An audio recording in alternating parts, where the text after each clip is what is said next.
안녕하세요. 하와이 대저택입니다. 매일 아침 5분 컷으로 제 인생을 바꿔준 저의 인생책 속 인생 구절들을 여러분들께 소개해드리고 있습니다. 오늘 제가 여러분들과 공유하고 싶은 저의 인생책 속 인생 구절은 간다 마사노리의 비상식적 성공 법칙 속 내용입니다. 기존의 주말 메인 영상에서 소개해드린 적은 있는데요. 생각해보니 정작 5분 컷 영상에서는 소개를 드리지 못했더라고요. 그래서 오늘 준비했습니다. 오늘은 원하는 만큼 연수입을 버는 방법에 대해 말씀을 드리고 싶은데요. 이렇게 말씀드리면 그건 사업하는 사람들이나 그렇게 할 수 있는 거겠지. 나는 직장인이라 급여가 정해져 있는데? 라는 생각이 가장 먼저 드실 거예요. 그런데 간다 마사노리는 그렇지 않다고 합니다. 돈은 지위나 직업을 가리지 않는다고 하죠. 월급쟁이의 연수입이 정해져 있는 이유는 급여를 받는 것으로 착각하기 때문이라고 강조합니다. 저자는 급여는 받는 것이 아니라 버는 것이다. 자신의 연수입은 자신이 결정할 수 있다고 말하는데요. 그러면서 본인도 월급쟁이였을 때 이걸 깨닫게 된 계기에 대해서 굉장히 흥미로운 에피소드를 하나 소개해줍니다. 간다 마사노리가 미국에서 MBA를 땄는데요. 당시만 해도 일본으로 돌아가면 미국 MBA가 있으면 최소 연봉 1억 원에서 서로 모셔가는 분위기였다고 합니다. 그런데 일본 거품 경제가 붕괴되고 취직을 하는 것 자체가 어려워진 거예요. 그래서 간신히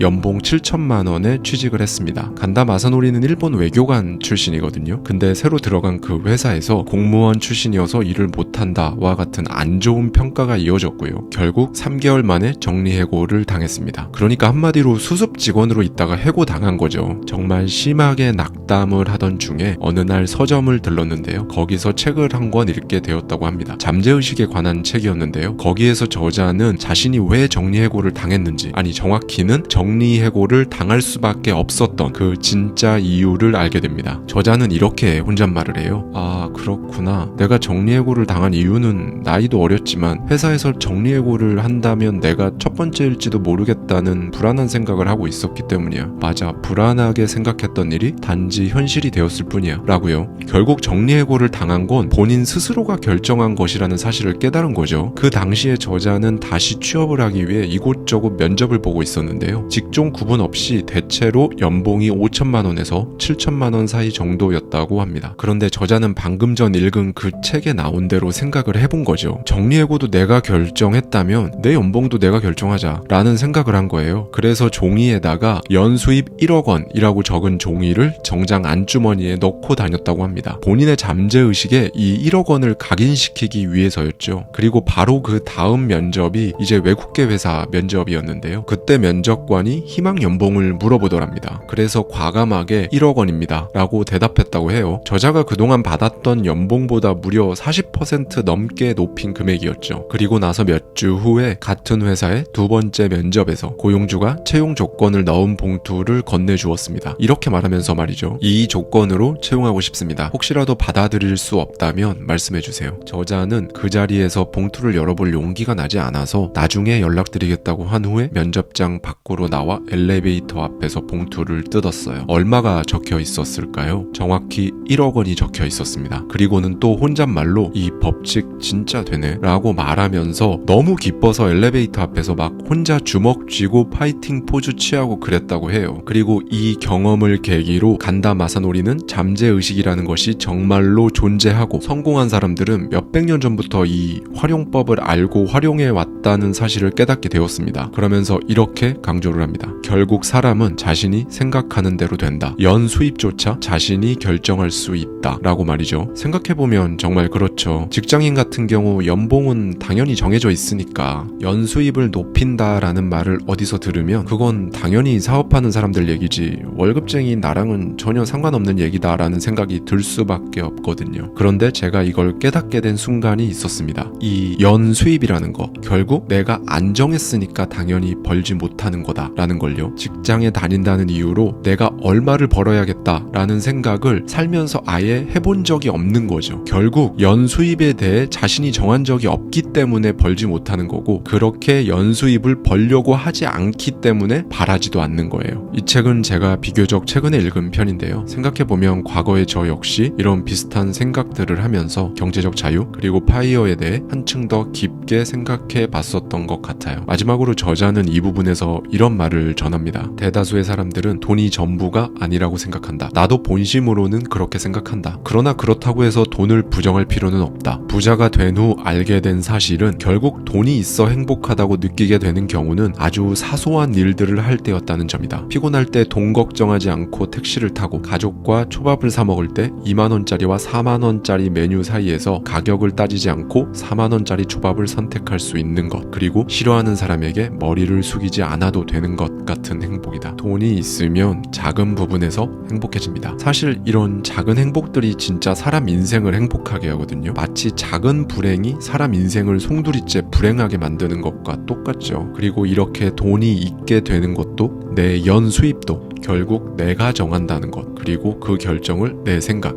내 잠재의식에 각인시키면 된다는 것. 오늘은 이걸 꼭 기억해 주셨으면 좋겠습니다. 오늘도 끝까지 시청해 주셔서 감사합니다. 구독과 알림 설정까지 해주시면 앞으로 올라올 영상들 놓치지 않고 시청하실 수 있을 거예요. 감사합니다. 지금까지 하와이 대저택이었습니다.